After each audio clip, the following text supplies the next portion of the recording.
What do you need improvement in? Just want to go through and win. What is the purpose of overthinking? You're taking care of your loved one. That's how you can increase your sales. Hello, everybody. This is Ferris. And this is Caleb Lenore, and welcome to another episode of Conversations with the Homecare Guyz. Man. Caleb, we have something amazing going on today, brother. Yes. We have a special treat. We have not only our friend, but the insurance expert, Joe Foreman, is in the house. Yes, What's up, Joe? What's going on, world? Glad to be here. Glad to be a part of the show. I've been anxious to be a part of this for some time now, and just to see how far these two have come in such a short period of time has really done something to me to get me fired up. Exactly. We're excited to have you on the show, Joe.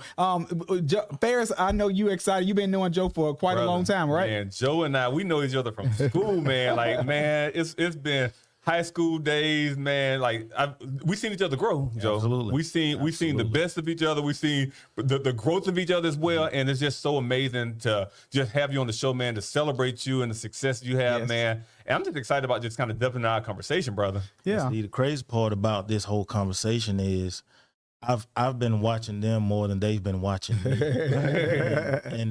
and I don't take this relationship lightly because, you know, you have certain people that you're attached to that you can call. Mm-hmm.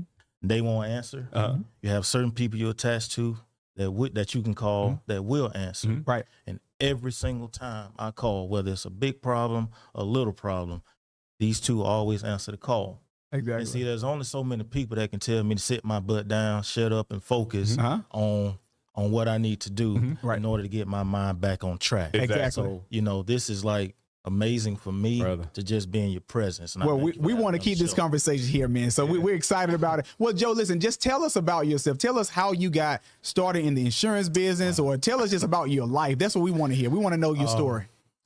Single parent household. Yeah. You know, grew up in West End Projects. Yeah. Which is maybe less than 8 minutes from here. Correct. Yep. Okay.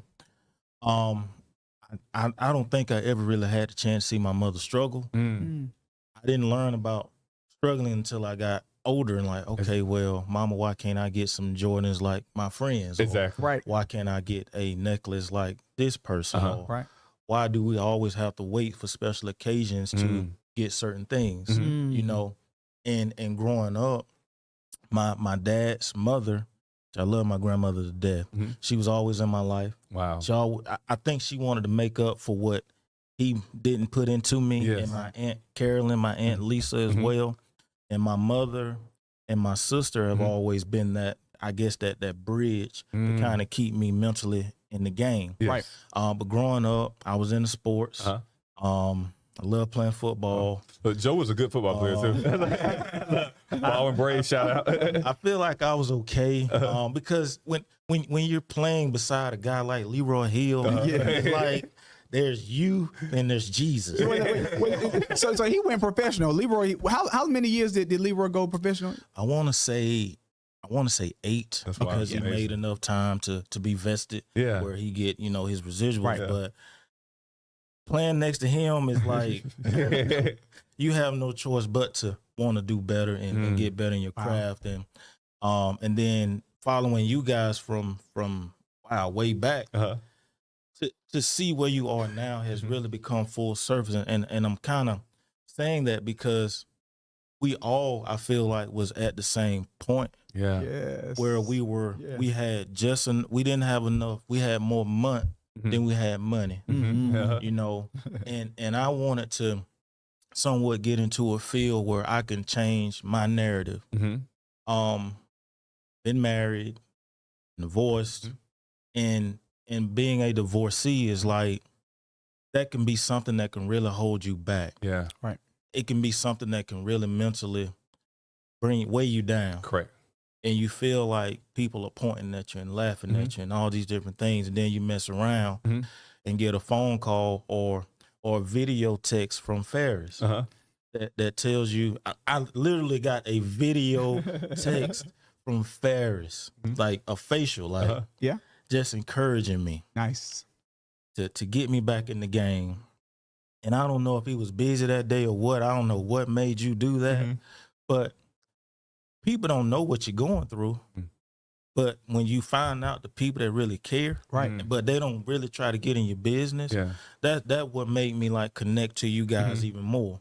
And part of me saying this is like I'm giving y'all flowers, but I'm also telling my story at the same time. Right. Take your time, man. Because you've encouraged me like so much. Wow. And it's very rare that I know your audience is national, and it's very seldom that Black men get a chance to give each other their flowers while they're still here. Wow. And this podcast at some point, and I feel like right now it's already is on a national stage, will allow other Black men and other minorities or whatnot to be able to just say, okay, let me give this person their flowers while I still can. Well, listen, we're gonna receive all of that, man. We're gonna receive all of this national broadcast. But listen, I want you to tell us. So tell us how you got into the insurance business. I want to know that. I got into insurance because I had a relative, grandparent, that I was a little kid would always say, if anything ever happened to me, baby,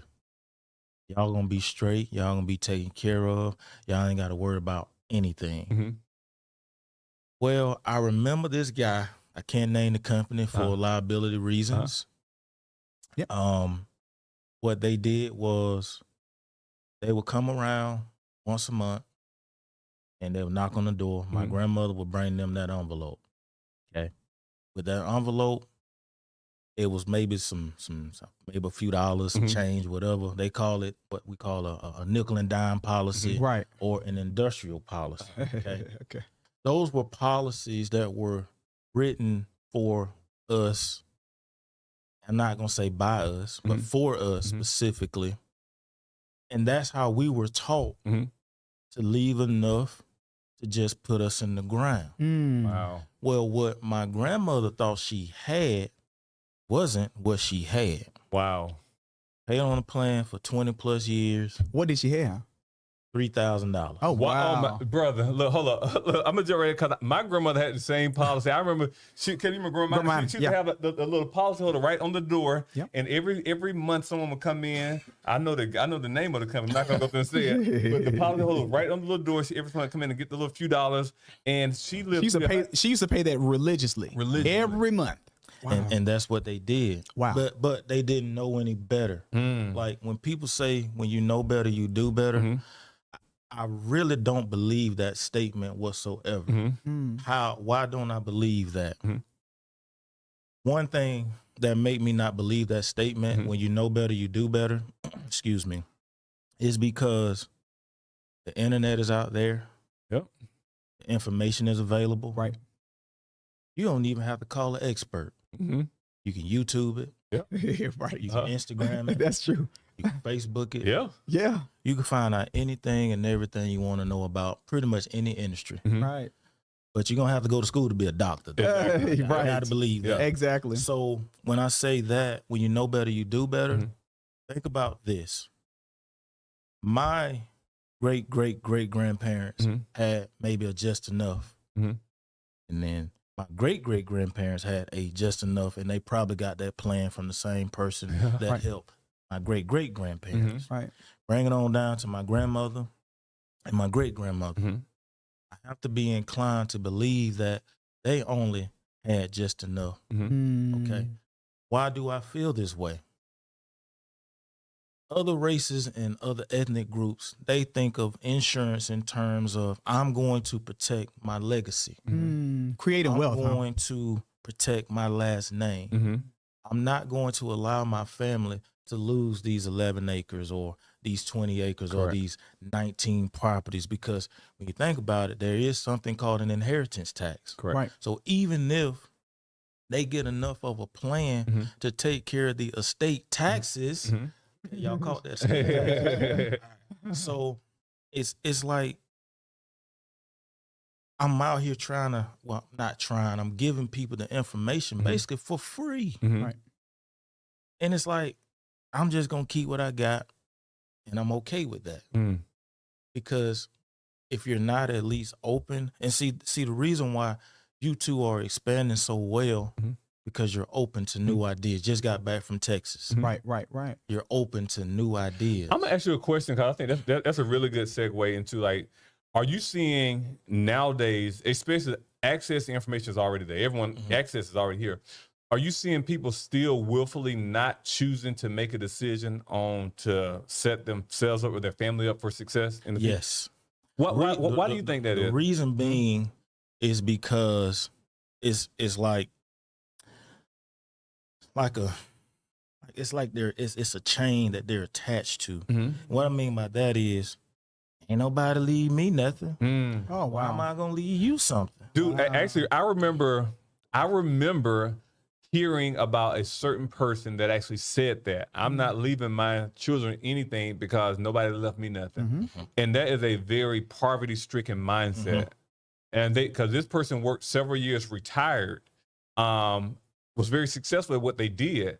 But that mindset right there is a poverty mindset, because what it does is it sets the reset button, I feel, on life, because we never know how life is going to turn out for our children or our children's children. Yes. And at least to be able to get them on another level. That's what life is about. Yeah, and I think also, the Bible says a good man leaveth an inheritance for his children.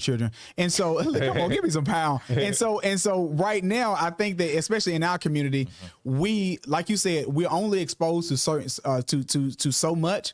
And when we are getting when we're getting the information, we move slow, and then we move to a point where that we don't think about the next generation. We don't think about the lives that are affected afterwards. And so is that one of the purposes of life insurance? It's like to create wealth and to also as a legacy, like you mentioned earlier, a legacy for your children's children. Okay. Yeah, is that something? Yeah. Not only is it meant to protect your legacy and to leave an inheritance for your children's children, it's also meant for if something happens to you while you're still alive. Okay. Critical illness, or chronic illness, or terminal illness. Right. You have access to your plan while you're still living. Well, why don't you tell us about that? Go into deeper. Critical illness, terminal illnesses, and chronic illnesses. Critical, terminal, chronic. Okay. Critical and chronic are pretty much one and the same. They're basically related to the blood system, heart, and all vital organs. Yeah, like a stroke or heart attack, stuff like that. Terminal illness, be cancerous, may give you 6 months to live, a year to live, whatever the case may be. Now, if you happen to go into that particular protocol where you have to enforce your living benefits, these people or individuals will have the opportunity to get healthcare services from prime care, from whatever care that they choose to go with. Right. But just because you're sick, just because you can't work, you still need what coming in? You need money. money. You need money. Yeah. Okay. Now you still need money to pay for those services. Where are you going to get the money from? You can't work. So and when I speak on this particular part of the plan, is really like, to me, near and dear, because I've had clients that had to exercise their living benefits. Wow. I've had clients that got up to if they had a $300,000-$400,000 plan, they was able to get $150,000, $200,000 while they're still alive. Wow. And see, you can hear the passion in my, because like it's so real to me to be able to help a family today, and next week something happened to that family member, they're no longer with us, and because I did the right thing, or because they did the right thing for their family, they were still able to leave something in place. Yes. That's amazing. Yes. I did a plan last year, and I spoke about it on my live the last week of August. They passed away the first week of September. Wow. The wife, and I do my follow-up. Yeah. Wife said, well, because when my follow-up, I check on everybody. Wife said, well, my husband passed, da-da-da-da. She wasn't emotional because he lived a full life. Correct. Okay.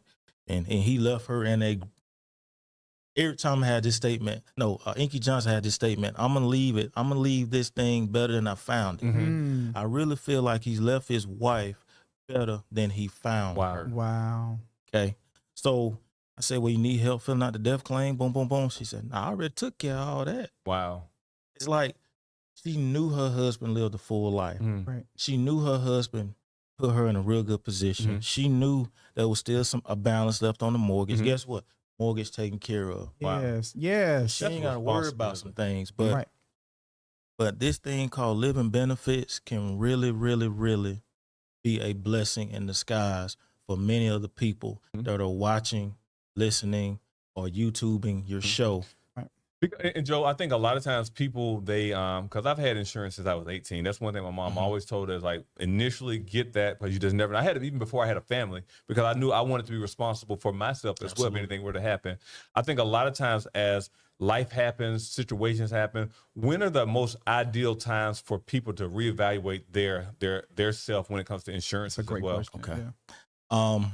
My first suggestion when evaluating your situation would be to not look at your life insurance plan as a bill.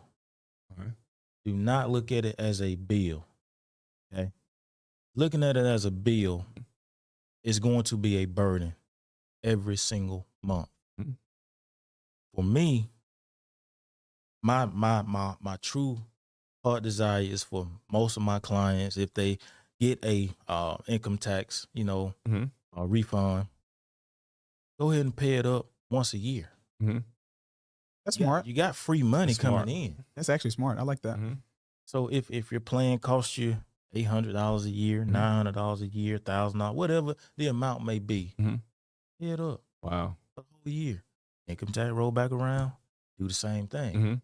But you have to really, truly, because most people will look at it as a bill. I just got to be honest. If it is a bill, you have to really look at the bigger picture. What can I afford not to have? See, for me, I tell Keandra, who's my fiance, baby, you pay that life insurance before you pay this house note. Right. You know what? It's actually that important. That makes sense. It's that important. You have to think about your life and what you're going to leave, because you can be paying your car note, you can be paying your house note, and then something happens to you. They're going to be a foreclosed house and a foreclosed car or repoed car. And so life insurance should be the best. That should be the number one priority. And so I like how you said, don't look at it as a bill, but look at it as something that's so important that you have to pay first. Absolutely. I want to dive into this real quick. I want to dive into the many aspects. Well, let me dive into that later, but let's talk about this. What is the income, or what is like the amount of life insurance someone should purchase? So say if I was a teacher, I was making probably around $40,000 to $50,000 a year. What is the policy that you think that I would need? Or if I was a doctor making, let's do a teacher and probably a physician or something like that. A doctor making $150,000 a year. So what do you think is like the face amounts? All right, a doctor. I'm just gonna throw some ages out there. Most doctors, when they're going to practice or whatever the case may be, are going to be early 30s, maybe, or maybe mid 30s. Most teachers, mid 20s. So let's just say each of those professions, they have at least one child. Okay. May not be married, may be married. Correct. Let's just say one child. If they want a child. Well, let's say if they don't want children, let's say they at least got a dog. Everybody got a dog. People gonna take it. A goldfish or something, right? I think we all want to be Oprah's dog. I want to leave this money to so and so because I know they're gonna take care of my dog. Exactly. That's what she said. Wow. So let's just kind of look at that scenario. Okay, teacher making 40,000, doctor making 200. 200. Okay. As a teacher, the going standard in this profession is at least 10 times your annual income. Wow. Okay. So 40,000, you need at least 400. Okay. If it's a doctor making 200,000, then the numbers are the numbers. Exactly. I would at least go with $1 million, $2 million, at least. Okay. Because because most people that are making $40,000, they have a $40,000 lifestyle.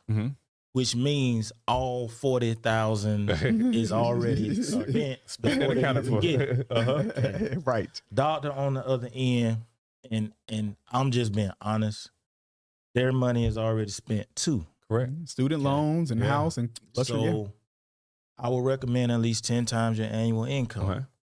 Because if you have a small child, let's just say you don't put anything and no annuity, no investment, no trust or anything. Let's just say you just put in your savings account, which is the worst thing you can do. Oh yeah. Right. You put in your savings account.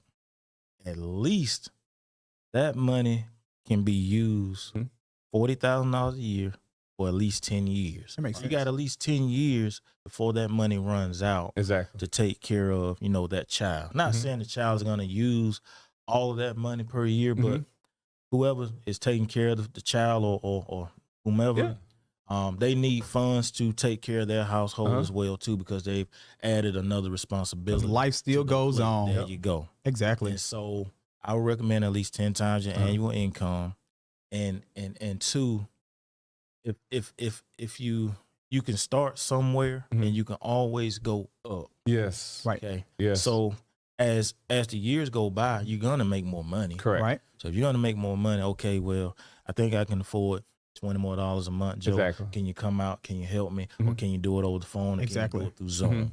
I can do it either way. But the bottom line is, I want to make sure you got something in place to take care of your family. Well, I want to ask you one. I want to ask you another question too about the different types of insurance, because I think a lot of people, a lot of our viewers, they hear about insurance and they think about insurance is so expensive and oh my goodness, this is going to really take a lot of my funds. Like, can you elaborate a little bit on like the different types of insurance real quickly for us? That's one of the I would say the number one question that I get every time I get in front of a customer or over the phone or through Zoom.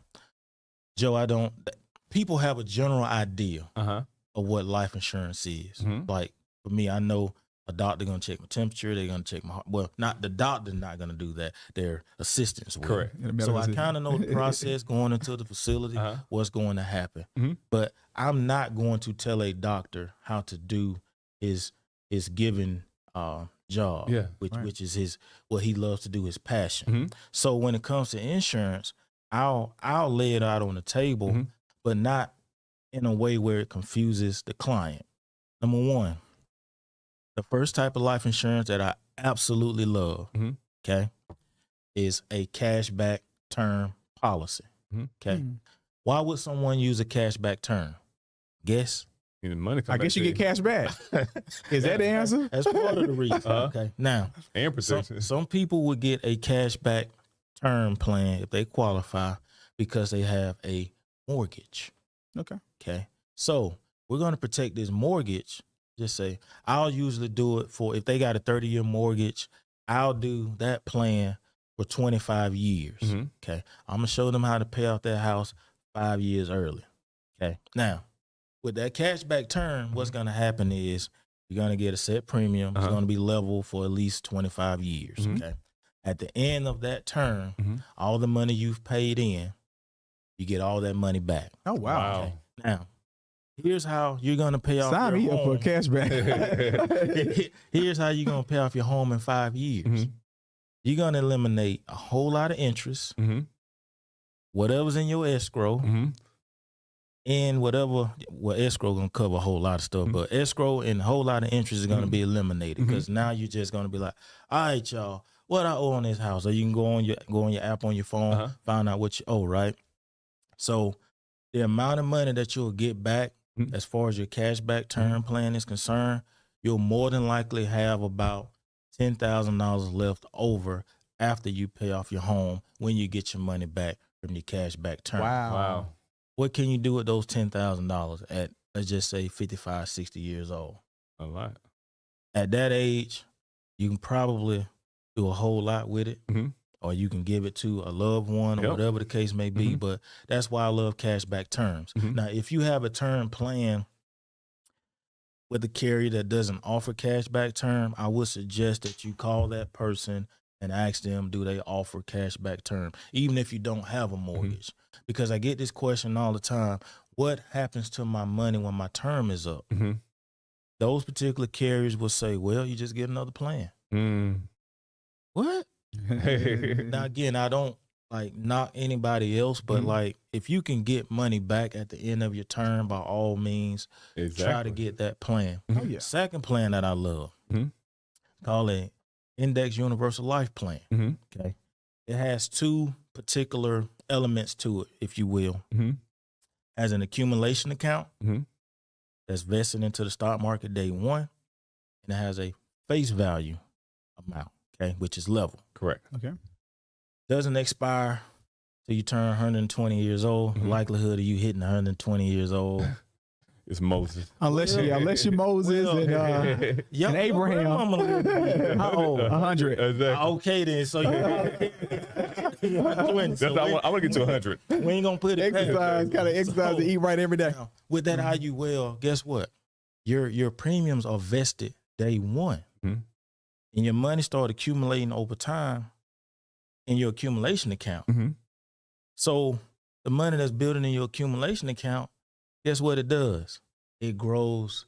If you decide to take that money out for any particular reason, don't need any reasons whatsoever, there's no tax penalties. There's no penalty on your money. Oh, wow. Unlike a 401k, if you're not at a certain age and you decide to pull that money out, you're going to get a penalty and you're going to have to pay taxes. Yeah, it's like 59 and a half. There you go. I remember that. Yeah. Okay. So depending on how your IUL is set up, you can really grow your money extremely fast in that IUL. A lot of people outside of the minority race, us, they participate in IULs because they want a surefire way to grow that money and be able to put their hands on it at the same time if they need to. Do you know of anybody that people would know of that uses IULs like any? Absolutely. If you're on YouTube, if you're on whatever medium you can get on, you're gonna always see people like Waka Flocka talking about it. You're gonna see what's the guy in Rashad and Earn Your Leisure. Earn Your Leisure talking about it. You're gonna hear people talking about they coined it infinity banking, which people are saying you can be your own banker through life insurance. Okay, got it. Which you can. You could put money in and you can pull it out. You can grow interest. You can pull it again. So it's like a savings, more like a savings, like you're saving with a higher interest rate that doesn't lose money. Is it a guaranteed interest rate? Absolutely. Oh, wow. Okay. Now, what I mean by guaranteed interest rate, over the last 30 years, some of my IULs have been averaging around 7%, 8%. Some have been averaging around 5 or 6. Okay. Now, if it goes up 20%, your accumulation account will participate. If it goes down 20%, your money stays level. Oh, wow. You don't lose your money at all. No way you can lose your money. So this, to me, an IUL gives you two things that I look forward to. If you're putting your money in like you need to, and let's say you want to be a Joshua and a Caleb and a Ferris, but you don't know where to get the resources from to start that business. Right. But you might have $50,000, $60,000 sitting in your accumulation account in your IUL, and it may only cost you $30,000 to do what you need to do to get the business off the ground. But you got another $30,000 that's going to just be sitting in the bank as reserves. So you basically funded your own business without having to go to a bank, ladies and gentlemen. Wow. Okay. So this is why having an open mind, like I said earlier, is so beneficial, because if you're going to have if you're going to pay for life insurance, why not try to make money while you're sleeping with your life insurance? Because everybody's on this whole crypto kick. They're on options and everything. They're on all these different platforms. But it's like, okay, you can get into crypto, you can get in all these different investments, but let life insurance be your foundation. That's the basics. And that's one thing I think keeping the first things first is so important, because I think a lot of times we spend so much time, especially our generation, our 30-something, we'll research, and we'll spend our whole 30 in our 30s researching. I'm gonna, and all that time has passed by. Right. Before we end this, I want to go through and actually kind of talk about our seniors and our disabled individuals. So, like, we have a lot of family members that are caring for their loved ones, and a lot of and our parents' generations, they're more private. They're not on Facebook and letting it all hang out. They're going through. They're very private. How would you recommend having a conversation with an aging parent about life insurance? Gotcha. If you have quite a few siblings, maybe one Sunday, y'all just decide to have a family dinner, or you all just take mama out, maybe to a favorite restaurant. And don't be in a hurry. Yeah. Like you got to make time for these types of conversations because you just can't have them, especially if they're extremely private individuals. Right. I have 3 clients right now trying to figure out why mom and daddy didn't put a beneficiary on their bank account. Wow. That's one way. And this bank account not a life insurance product, but get your beneficiary straight. Yes. On your on their bank accounts. Okay. Right. That's one conversation I would have. 2, okay. Quite a few of the seniors that I get a chance to talk to have quite a few policies, and they may equal up to $15,000. Wow. And they may be paying $300-$400 a month, and they're on a fixed income. Wow. Wow. Do you see that often? Every day. Wow. Where people Every in their day. 60s and 50s, 60s, 70s, they're paying $300 per month for these policies that were sold to them in the 1980s and 90s. Yep. And they're only $15,000. Yep. But they've been paying those premiums loyally. Yep. Loyal. Which is not even enough to bury right now, Exactly. especially in Right. 2022. That's amazing. And so the And not pivot- amazing in a good way. It's crazy, actually. And so the pivot is like, okay, so most people at that age, they don't even know where their policy is. Oh, wow. But you have to ask them, okay, because most of the time it's on automatic draft. Okay. Right. You got to kind of figure out a way to get a copy of their bank statement or get them to show you, okay, where who is taking money out your account. Okay. Now, case in point, I got another senior right now that we're trying to rectify some issues with. She's been paying on her policy for 15 years. Okay. She's 82 years old. Wow. Okay. Gets a letter in the mail 2 weeks ago saying her policy had been canceled. Oh, my gosh. Money still coming out of her account from that said company. Wow. So either y'all gonna get this lady back all her money that she paid y'all, or we gonna get them folks up at the Department of Insurance to give y'all a phone call. Exactly. But that ain't what y'all want. Wow. So I didn't have to get involved too much because first of all, we want to try to work things out, civilized, and then we'll take it, that far. Right. So you got seniors that are being taken advantage of. You got children that are not asking the right questions and may not even care. But everybody want to know that somebody had life insurance when they passed. Right. Just be proactive. Have those conversations. Like they're not easy conversations, but they have to be had. Yeah.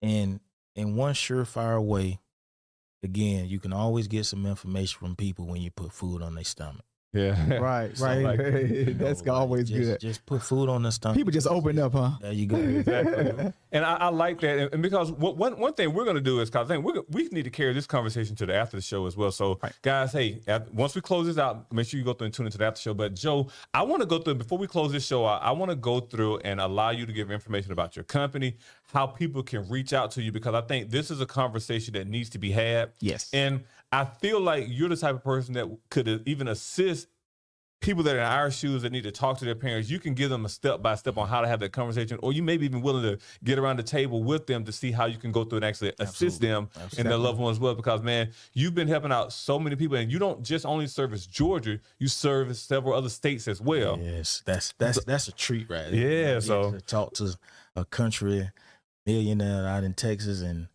get to talk to New Jersey folks, they off the chain. Oh, man. But I get a chance to just love on a whole lot of people. But one of the easiest ways you can reach out to me, I don't mind giving individuals my personal cell. That's amazing. That's customer service right there. 470-779-9935.